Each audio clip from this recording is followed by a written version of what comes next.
반갑습니다. 모든 낙찰자들이 행복한 1% 기부에 동참하기를 희망하는 경매 채널 김도현입니다. 네, 이번 시간은 질문에 대한 답변을 하도록 하겠습니다.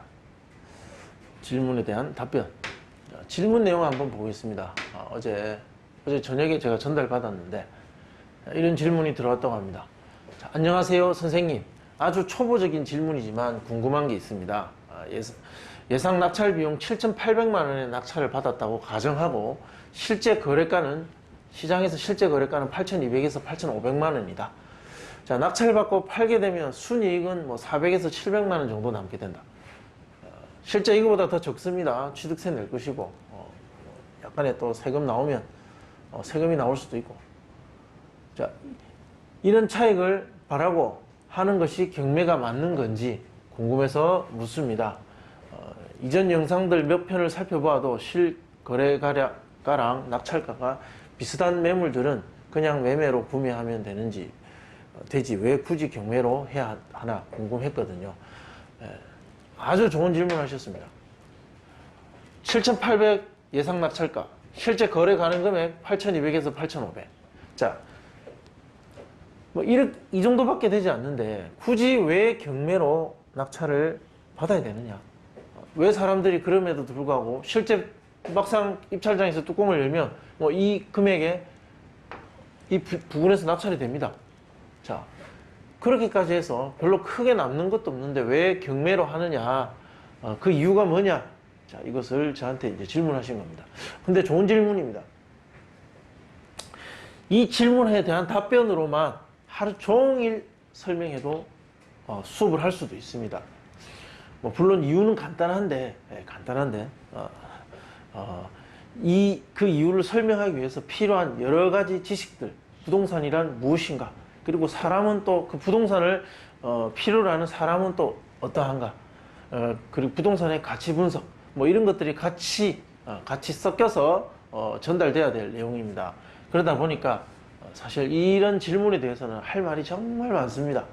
그러나 아시겠지만 유튜브 방송으로 나가는 이 답변이 10분 이내에 이루어져야 되는 부분이 있다 보니까 짧게 해야 되다 보니까 제가 단순화시켜서 이 질문에 대해서만 답변해 드리겠습니다. 왜 그렇게 높은 낙찰가임에도 불구하고 굳이 경매로 하느냐? 그냥 매매하면 되지. 자, 그 답변을 하기 위해서는 아셔야 될 것이 몇 가지 있습니다. 아파트 물건의 입찰. 자, 그 경쟁자 누구냐뇨? 법원에 가보시면 이러한 사람들이 현장에 와 있습니다. 자, 이거 아셔야 되는 내용입니다. 보시면 실거주 목적의 매수 대기자. 자, 정말로 그 경매 물건에 들어가서 가족들과 함께 살고 싶어 하는 사람들. 실제 거주 목적으로. 어차피 매매로 해야 되는데 경매에도 나와 있고 또는 매매 물건이 없을 수도 있습니다. 하나도. 실제 실거주 목적의 매수 대기자, 실거주자들이 입찰에 들어올 수 있습니다. 그렇겠죠? 그리고 이 입찰자들이 입찰하는 금액이 비교적 높은 편입니다. 왜냐하면 여기 떨어지면 현장에 가서 부동산 시장에 가서 매매를 해야 됩니다. 아까 말씀하신 8,200에서 8,700 주고 매매를 해야 되는 거죠. 깎는 것도 한계가 있기 때문에. 그러나 경매로 한다면 그보다는 조금 더 싸죠. 자, 이런 사람들이 낙찰받을 가능성은 가장 높고 실제로 낙찰자 중에서 실거주 목적의 사람들이 많이 있는 것이 사실이다. 자, 두 번째, 월세 받기 위한 임대사업자. 당연히 있겠죠. 임대사업 목적에 자금의 여유가 있어서 실제 자기가 살고 있는 집 외에 또 아파트, 거주할 수 있는 아파트를 사서 월세를 받기 위한 임대사업자. 당연히 있습니다. 이런 사람들도 낙찰을 많이 받아갑니다. 자, 그 다음에 전세 내가지고 그 갭, 나중에 오른 차익을 보고자 하는 갭 투자자. 자, 이 투자자들 때문에 시장에 말이 많죠. 경매 시장에도 이 투자자들이 제법 많이 있습니다. 자, 단기 차익을 목적으로 입찰에 들어오는 투자자. 사서 바로 팔겠다라는 거죠. 이런 사람 분명히 있습니다. 지금 질문하신 선생님도 단기 차익을 염두한 계산으로서 저한테 질문을 해 주셨습니다. 사실상 차익이 거의 없는 것에 가까운데 왜 이제 입찰에 들어오냐, 뭐 이제 이런 질문이지 않습니까? 단기 차익 목적의 투자자들이 입찰에 들어옵니다. 자, 이 투자 목적의 입찰자들이 낙찰 가능성이 저는 가장 낮습니다. 뭐 제 개인적 경험으로 봤을 때 차익이 별로 안 나기 때문에 목표하는 차익을 두고 예상되는 지출 비용까지 더해서 입찰한다면 당연히 이런 입찰자들에 비해서 이 네 번째 단기 차익을 목적으로 하는 투자자들은 낙찰받기가 어려운 것이 사실입니다. 그 다음 다섯 번째, 저가 수강료의 경매학원 많이 생겼죠. 최근 수년 사이 이런 경매학원들이 정말 많이 생겼습니다. 뭐 5만원, 8만원, 10만원 이래가지고 입찰하는 방법, 자, 법원 가서 이렇게 입찰해서 이렇게 하면 살 수 있어요. 뭐 그 정도만 한 2주 만에 뭐 가르치는 그런 학원들 있지 않습니까? 그리고 그 사람들을 또 유혹해서 뭐 그다지 높지 않은 지식으로 그런 사람들한테 경매를 가르쳐 가지고 그 사람들이 굉장히 높은 가격에 입찰 들어가서 일단 낙찰 받게 만드는 그런 학원들이 많이 생겼습니다. 자, 이 수강생들이 입찰 들어옵니다. 물론 이 사람들도 실제 거주 목적으로 또는 월세를 받기 위해서 또는 갭 투자를 하기 위해서 또는 단기 차익을 목적으로 들어오겠죠. 그런데 그렇지 않은 사람들도 있더라는 거죠. 제가 아는 지인이나 지인의 지인들, 제가 이 일을 하면서 간접적으로 만나는 사람들에게 들은 정보에 의하면 실제로 또 직접 들은 경우도 있고요. 그냥 실습 삼아 학원에서 이렇게 하면 사진다고 하더라, 살 수 있다 하더라 라는 것만 배워서 그냥 실습 차원에서 한번 경험해보자는 차원에서 입찰 들어오는 사람들도 있습니다. 쉽게 말해서 학습 차원에서 재미삼아 들어오는 거죠. 물론 이러한 목적들을 가지고도 들어오지만 직접 배워서 중요한 건 이겁니다. 아주 저가 수강료로 어떻게 하면 낙찰 받는지 그 정도 수준만 배워가지고 뭐 대략적인 권리 분석 이것만 배워서 입찰 들어오는 사람들이 있더라. 자, 이렇게 한 5가지 유형의 사람들이 섞여서 법원 입찰장에 있습니다. 낙찰가는 누가 만드느냐? 이 중에서 가장 높게 쓴 사람이 만들겠죠. 여기 보시면 낙찰자는 누가 됩니까? 가장 높은 금액으로 입찰한 사람이 낙찰받습니다. 이거는 뭐 너무 단순한 어떤 내용이고 누구나 지금 다 알고 있는 내용이지 않겠습니까? 그런데 이 안에 다 답이 있습니다. 자, 이것을 바꿔서 생각해 보면 목표 이익이 가장 낮은 사람이 낙찰을 받는다. 욕심이 가장, 자, 나는 이것만 남기면 돼 라고 생각하는 자기의 어떤 목표 이익, 욕심, 이것이 가장 적은 사람이 낙찰 받는다. 자, 이것은 곧 같은 말입니다. 이 말과 이 말은 같은 말이다. 곧 같은 말이 됩니다. 아까 제가 말한 유형의 한 5가지 정도 입찰자들이 있겠죠. 그 5가지의 목적을 가지고 들어오는 사람들 중에서 가장 높은 금액을 쓴 사람, 가장 높은 금액을 쓸 수 있다는 것은 목표하는 이익을 가장 낮게 잡은 사람, 욕심이 가장 적은 사람, 또는 하나 더 있습니다. 이것은 가치 분석 수업 시간에 제가 많이 언급하는 내용인데, 이 물건의 가치를 가장 높게 본 사람, 즉 제가 수업할 때 보면 가끔 거의 매번 다루죠. 아파트에서 하한가 상한가가 있습니다. 부동산 물건은 정확하게 뭐 얼마라고 딱 정해놓고 하는 정가제가 아니지 않습니까? 매도자와 매수자가 만나서 가격 협의가 되는 지점이 거래 가능한 금액에서 협의가 된 지점이 부동산 가격이 됩니다. 자, 어떤 금액이 이 물건의 가치라고 보느냐? 자, 그 생각은 사람마다 다르다는 거죠. 높게, 그 물건의 가치를 조금이라도 높게 보는 사람이 입찰가도 더 높게 할 수 있습니다. 따라서 하나를 더 더하자면 얼마나 더 가치평가를 높게 보느냐, 그래야 높은 금액을 쓸 수 있으니까 요거는 빼더라도, 자, 중요한 건 이겁니다. 목표 이익을 가장 낮게 잡아야 높은 금액을 쓸 수 있다.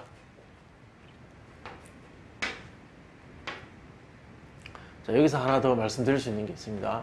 우리 이 부분을 이해하시면 금방 이해갑니다. 경매로, 자, 법원 경매로 아파트를 매수하기 위해서 필요한 노력이 어떤 것이 있는지 순서대로 보겠습니다. 첫 번째, 자, 아파트 물건을 경매로 사기 위해서는 경매 사이트 같은 데서 또는 대법원 경매 물건 검색하는 곳에서 경매 물건 검색을 해야 되겠죠. 우리 동네 내가 사고 싶어 하는 어떤 물건이 경매에 나와 있다는 것을 알아야 되기 때문에 검색을 합니다. 자, 매매를 하는 것과 경매를 하는 것을 비교를 해 보겠습니다. 경매를 할 때 물건 검색을 한다. 자, 매매는 검색을 하지 않습니까? 자, 매매도 검색을 해야 됩니다. 이것은 매매나 경매나 큰 차이가 없습니다. 오히려 경매가 매매보다 더 쉽습니다. 매매는 약간 정보가 중구난방일 수 있는데 경매는 법원에서 깔끔하게 정리해가지고 검색하기 쉽게 나와 있습니다. 매매는 돌아다니면서 경우에 따라서는 부동산 여러 곳을 방문하면서 발품을 팔아서 돌아다녀야 됩니다. 경매는 좀 더 쉽게 더 넓은 범위의 물건을 접근할 수 있다. 어쨌든 이 검색은 모든 어떤 매수 과정에 있어서 필수라는 거죠.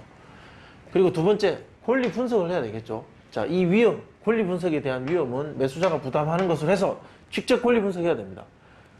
매매를 할 경우에는 직거래를 한다면 똑같습니다.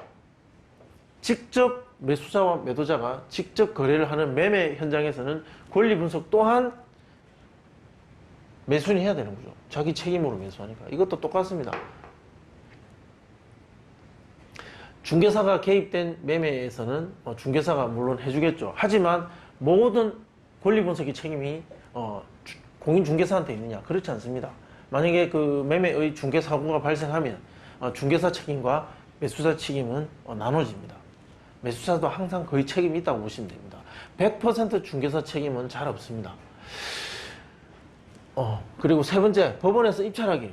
권리 분석이 끝나면 해당 매각 기일 날 법원 가서 입찰을 하겠죠. 이때 경쟁 입찰이라는 것. 매매는 어떻습니까?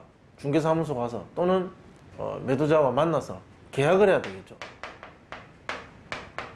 이 계약하는 것이 입찰하는 거하고 같은 순서라고 보시면 됩니다. 여기까지 약간의 차이는 있지만 모두 거쳐야 될 과정입니다. 그리고 소유권 이전 등기. 경매도 소유권 촉탁 등기로서 등기를 하고 매매도 등기를 해야 되죠. 그리고 이제 다섯 번째, 이것은 경매만 있는 과정이죠. 경매는 명도해야 됩니다. 매매는 합의된 이 명도 과정을 매매하면서 합의해서 이행하는 그것이 계약서에 들어가죠. 예, 그래서 이 과정이 좀 더 수월하게 합의가 이 과정에 계약에 들어가 버리는 거죠. 이 명도가 이 세 번째 과정에 들어간다. 매매는. 그러나 경매 같은 경우는 이 명도를 매수자의 책임으로 소유권 이전 등기, 즉 잔금을 내고 이 명도를 직접 해야 됩니다. 자, 요것이 추가되는 거죠. 자, 밑에 한번 보겠습니다. 경매의 단점, 즉 매매와 다르게 경매만 좀 더 추가적으로 해야 되는 노력이 무엇이 있느냐? 자, 명도가 있죠. 요것이 있습니다. 그리고 내부를 확인하고 살 수 없다라는 것. 사람이 거주하고 있을 경우 내부를 보고 화장실은 어떻게 생겼고 인테리어 상태는 어떠하며 누수는 있는지 없는지 곰팡이는 피는지 아닌지, 자, 이것을 들어가서 꼼꼼하게 보고 살 수 없다라는 것. 그냥 이럴 것이다라고 짐작하고 살 수밖에 없는 것이 경매의 어떻게 보면 제가 생각하는 가장 큰 단점이죠. 자, 그리고 경쟁 입찰해야 된다. 가장 높은 금액을 써내야만 살 수 있는 겁니다. 내가 사고 싶다고 해서 사는 것이 아니라 경쟁자들과 경쟁해서 입찰가를 가장 높게 써야만 이것을 살 수 있다는 것. 떨어지면 헛수고하고 다시 돌아와야 됩니다. 이 세 가지가 매매와 다르다. 매매에서 추가적으로 들어가는 노력이 이것이 있다는 거죠. 지금 말한 이것이 바로 매매를 했을 때 8,200에서 8,700 살 수 있는데 굳이 왜 경매를 해서 7,800 정도의 낙찰을 받아야 됩니까? 이것밖에 안 되는데 왜 경매합니까? 자, 이 차익 400에서 900입니까? 900.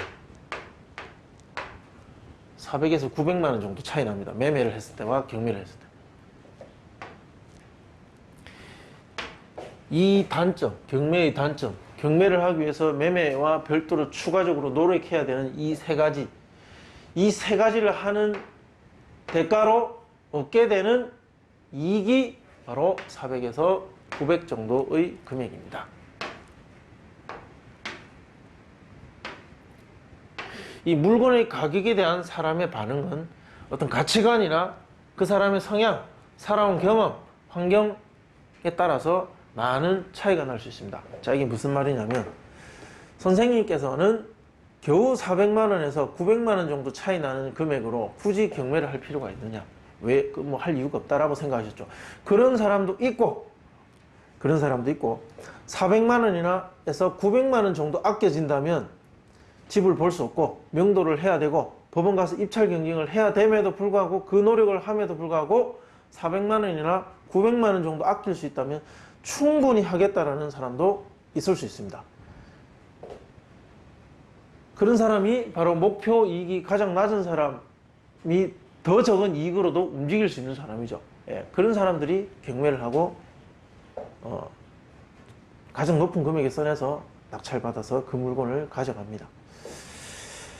뭐 이렇게 생각해 보시면 좀 더 이해하기 쉽습니다. 계란 한 판에 4,000원 합니다. 그런데 어떤 마트에서 특별히 뭐 이벤트 한다고 3,000원에 계란 30개 한 판을 판다고 생각해 보십시오. 그 1,000원 싼 계란 한 판을 사기 위해서 10분 정도 가야만 있는 마트까지 물건을 사러 가는 사람들이 실제로 있습니다. 자, 저희 개인적인 저 같은 사람들은 1,000원 정도 아껴준다고 해서 굳이 계란 한 판을 더 사기 위해서 그 10분 떨어져 있는 마트까지 가지 않습니다. 가까운 데 가고 말지. 네, 저 같은 사람도 있고, 그러나 그 1,000원 더 산 3,000원짜리 계란 한 판을 사기 위해서 걸어서 또는 차를 타고도 그 떨어져 있는 마트까지 가는 사람들이 많이 있습니다. 경매 시장에도 마찬가지입니다. 그래서 입찰장 가보면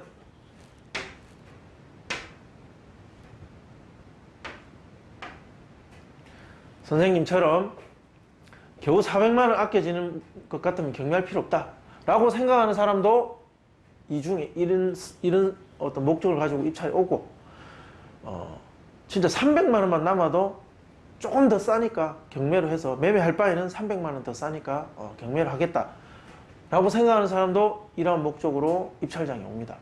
그 많은 경쟁자들이 만나서 거기서 경쟁해서 만들어내는 것이 낙찰가입니다. 그 낙찰가는 가장 높은 금액이고 그 금액을 써낸 사람은 가장 적은 이익으로도 움직일 수 있는 사람, 즉 4,000원짜리 계란을 100원만 싸게 팔아도 10분 걸어 가겠다라는 사람과 2,000원을 할인해줘야 가겠다라는 사람, 자, 그 차이가 만들어내는 것이 바로 그 차이 때문에 그 사랑과 사랑의 차이 때문에 선생님처럼 질문하는 사람이 있을 수 있는 겁니다. 적은 목표 이익에도 움직일 수 있는 사람은 그런 질문 안 하죠. 와, 그렇게나 쌀 수 있다면 싸게 판다면 무조건 경매로 사겠다 라고 하는 사람이겠죠. 예. 저처럼 경매를 오래 한 사람, 경매 강의도 하고 가르치는 사람, 선생님은 어떻게 하느냐 질문하실 겁니다. 저도 질문하신 선생님과 비슷한 성향의 사람이죠.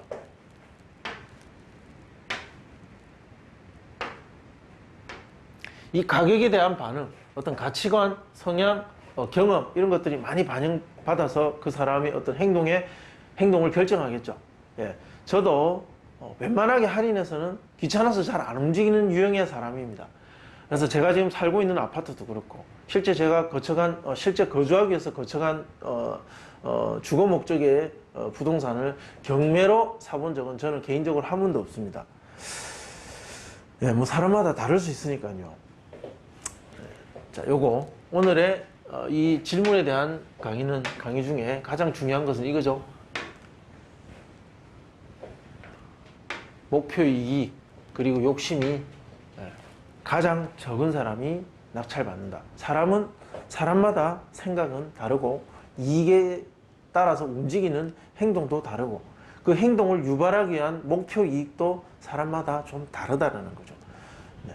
그래서 그런 가격에 또 낙찰이 된다. 그 말은 또 바꿔 말하면 400만 원 정도만 남아도 움직이는 사람들이 이 시장에 있다라는 것. 예, 그렇게 이해하시면 됩니다. 제가 여러 번 말했는데 낙찰가를 만들어내는 건 내가 아니라 나의 경쟁자들이라는 것입니다. 예, 그들의 머릿속을 이해하고 분석할 수 있어야 낙찰받을 수 있습니다. 자, 질문해 주셔서 감사하고 또 관심 가지고 계속해서 시청해 주시기 바랍니다. 네, 구독, 신청, 그리고 좋아요 부탁드리겠습니다. 감사합니다.